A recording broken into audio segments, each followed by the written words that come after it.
Hurmatli fuqarolar, sizlarga tashabbusli budjet jarayonlari doirasida aynan ovoz berish bosqichida yuzaga kelayotgan ayrim savollarga javob beramiz. Agar siz ushbu mavsum davomida avval ovoz berilmagan raqamlar orqali ovoz berish uchun so'rov yuborgan bo'lsangiz, ochiq budjet axborot portalida hurmatli fuqaro, sizning ovoz berish yuzasidan so'rovingiz qabul qilindi.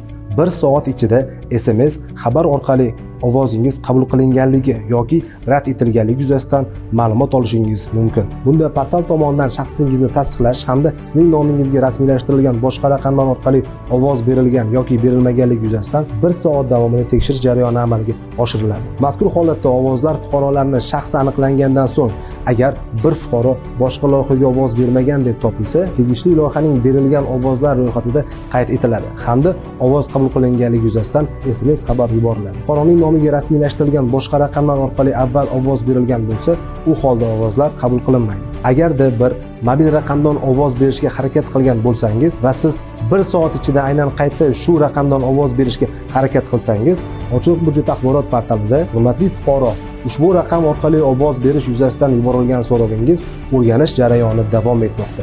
Natijasi yuzasidan SMS xabar orqali xabar beriladi degan mazmunda ma'lumot bilan tanishasiz. Ushbu mazmundagi xabar sizning ovoz berish bo'yicha so'rovingiz ochiq budjet axborot portalida o'rganib chiqilayotganligini bildiradi. Yana bir muhim holat.